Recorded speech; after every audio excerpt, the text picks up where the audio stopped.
Good morning, students. Today in sociology, our discussion topic is collective bargaining. So, my name is Vishwas Pandey. I will discuss the topic collective bargaining in sociology. Collective bargaining as a topic is given in Unit 4 syllabus. So, here today's discussion topic is the collective bargaining. Now, we will see what is the collective bargaining. So we will see what is the collective bargaining. Collective bargaining means collective negotiating between the employer and the employee relating their work situation.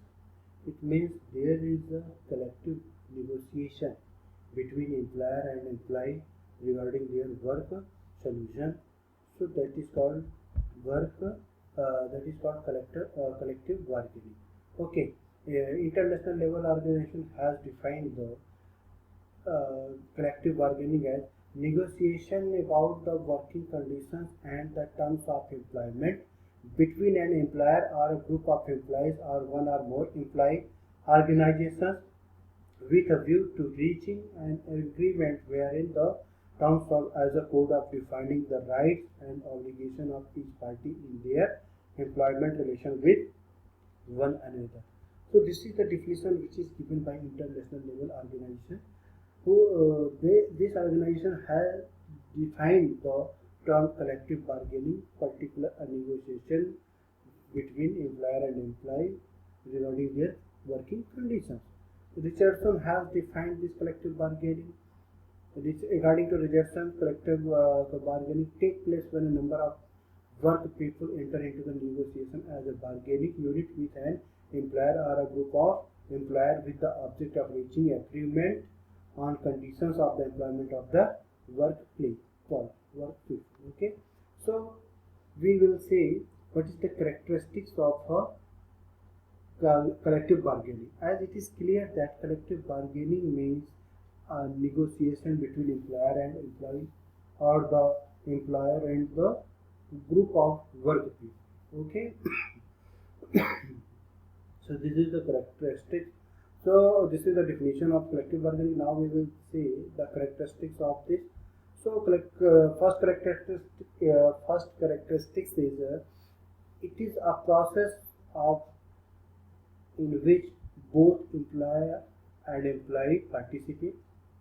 Second characteristic, it is a continuous process which aim at establishing a stable relationship between the parties involved. Third characteristic is it involves not only bargaining but also implementation. The fourth characteristic is achieving discipline in the industry. Next is flexible approach, as the parties involved have to adopt a flexible attitude towards the negotiation. Bargaining is a day-to-day process. It is an industrial democracy at work. Overall, by seeing these characteristics, it is clear that it is a continuous process for establishing the stable relationship between the parties involved in the industries and achieving the discipline inside the industries and forming democracy at the workplace in the industry. So this is the characteristics of collective bargaining. Now we will see what is the objectives, why collective bargaining is essential in industry, why it is important for the industrial view. So first objective is to maintain cordial relations between employer and employee.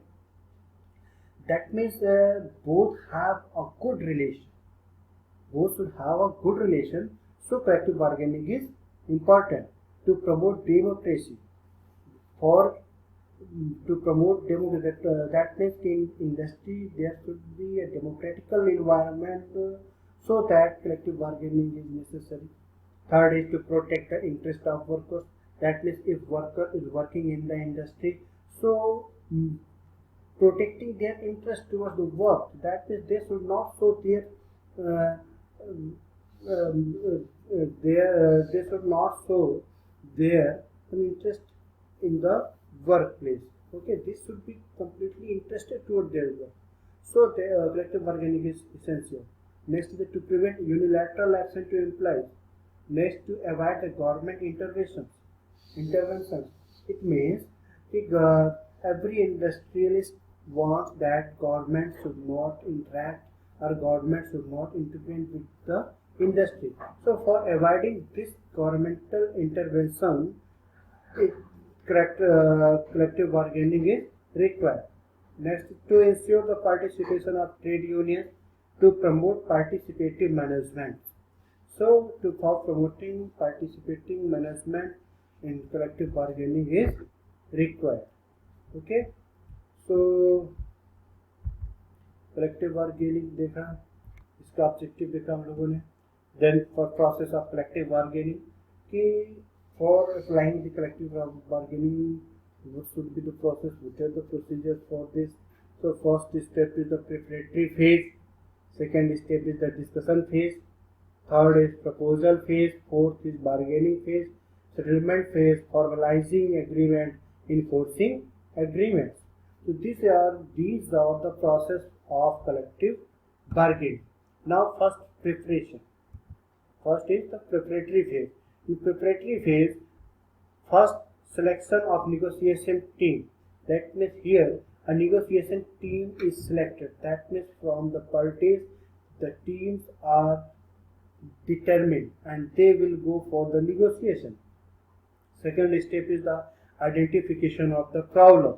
That means how to identify the problem, what is the problem on which the negotiation they have to do. So the topic, the problem that should be identified. This also comes in the preparation phase. And third is the examination of situation and issues for the negotiation. So situations का examine investigate करना and particular negotiation issues क्या है उनको examine करना and the collection of data. All these are the preparatory phase for the collective bargaining. Second is the discussion. That means if for collective bargaining, as first preparatory phase is completed, then we will go for the discussion. So for discussion, it decide an appropriate time and set a proper climate for negotiation. First thing is deciding of the time and the place or the climate where the negotiation is carried. Next is the decision on ground level. That means here decisions should be on the ground levels. Maintenance of mutual trust and understanding, involving active listening, asking questions and summarizing decisions, collective bargaining. So these are the points which cover the discussion. Next is the propose. So initial opening of the statement, all the possible alternate oblique opinions to resolve the issues by both the parties. So your proposal is innovative and translative. We won't be able to use it because we never tried something like this before. So all this type of this diagram shows that both parties give their initial opening of the statement, or they give their possible alternatives or opinions to resolving the issues. And third is point that comes the brainstorming. So by brainstorming, proposal is given. Bargaining is during the bargaining phase, both parties involved in the following activities: problem solving and proposals. So bargain करना, that means कि during the bargaining phase, दोनों party, as in this diagram there are two parties. यहाँ पे दिख रहा है कि एक पार्टी इस तरफ में है और दूसरी पार्टी यहाँ पे है. दोनों पार्टी क्या करेंगे, इनकी दोनों की एक्टिविटी क्या होगी? So they have two activity. First is the solving the issues of the problems, and second the proposals, and that proposals is given by these parties. Third is the settlement, consensus agreement on the common decision, negotiated changes. Okay, so क्या है, जो भी negotiation है, क्या changes करने हैं, या जो भी अभी discussion हुआ, proposal आया, सारी चीजें उनके basis पे, on the basis of that, what are the consent decision from the parties. So this is the settlement. That means consensus agreement on the common decision and negotiated changes. Formalization of agreement means drafting of agreement after good faith bargaining. A formal document must prepare. It should be simple, clear and concise. Signing the agreement, both parties sign the agreement and abide by its terms and conditions. So this is the formalization of agreement. That means जो भी agreement हुआ, जब particular decision निकल के आया, so particular decisions or agreements की drafting करना. That means after good faith bargaining, a formal document must prepare. It should be simple, clear and concise. Signing the agreement, both दोनों पार्टियां इस पे sign करेगी and abide by its terms and conditions. जो भी सारी terms and conditions होंगे वो सारी चीज़ लिखी होंगी और वो sign की जाती है. नेक्स्ट आता है enforcing the agreement. अब एक पर्टिकुलर एग्रीमेंट बन गया, उसकी ड्राफ्टिंग हो गई. To have the agreement effective and meaning it should be enforced and implemented immediately.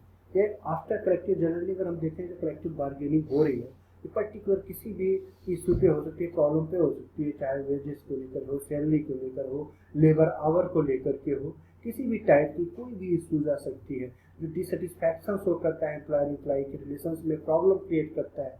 तो फॉर रिमूविंग और resolving that problem and giving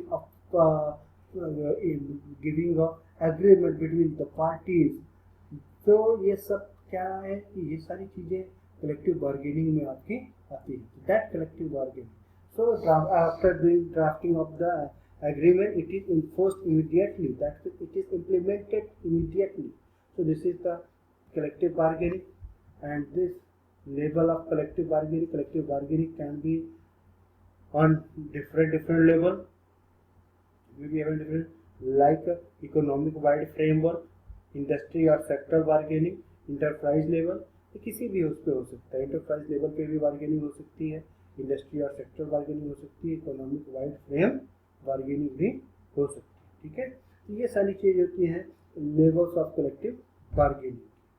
next अब देखते हैं क्या है कि इकोनॉमिक वाइड क्या होती है. नेशनल की बात करते हैं तो बार्गेनिंग या बाई पार्टिट और tripartite form of negotiation between union confederation, central employer association and government agency. कोई भी गवर्नमेंट एजेंसी हो, सेंट्रल एम्प्लॉयर एसोसिएशन, उनके भी या कोई भी आपके यूनियन कॉन्फेडरेशन हैं, तो between union confederation, central employer association and government agency. So between these if bargaining is done, that is economic wide bargaining. This is the first type of labor. Second one is the sectoral bargaining. Sectoral bargaining may be either broadly or narrowly defined in terms of the industrial activities covered and may be either split up according to territorial subunits or conducted nationally. See, okay, so this is the sectoral bargaining. It may be broadly or narrowly. At the enterprise level, so at enterprise level, it involves the company or establishment. It emphasizes the point that bargaining level needs not be mutually exclusive. Okay, so collective bargaining में हमने ये तीनों चारों जो भी level थे आपके, ये सारे लेवल हमने डिस्कस कर रखे. एंटरप्राइज लेवल क्या होता है, particular involve in enterprise level में क्या है कि पर्टिकुलर कंपनी इन्वॉल्व होती है, एस्टेब्लिश करती है और वो फोकस करती है. That means it emphasize, force करती है कि the point that bargaining level needs to be not be mutually exclusive. Okay, so the function of collective bargaining. तो कलेक्टिव बार्गेनिंग का फंक्शन क्या है? तो Butler has view the function. Butler ने particularly ही बताया कि उन्होंने ऑब्जर्व जो भी किया कि what is the function of collective bargaining. First, a process of social change. That means ये by collective bargaining a social changes occurs. Second, a peace treaty between two parties. That means दो parties के dispute के बीच में एक peace treaty होती है, एक शांति समझौता होता है. Third is the system of industrial jurisprudence. जो भी है इंडस्ट्री में एक न्याय चीजें होती हैं. दैट मींस सब कुछ लीगली मैटर्स लीगली बनाई जाती हैं चीजें. All the things are legal. So all this can be done by using a collective bargaining. So today we have discussed all the terms collective bargaining, their characteristics, objectives, and the levels of the collective bargaining and the functions of the collective bargaining. So thank you. Okay.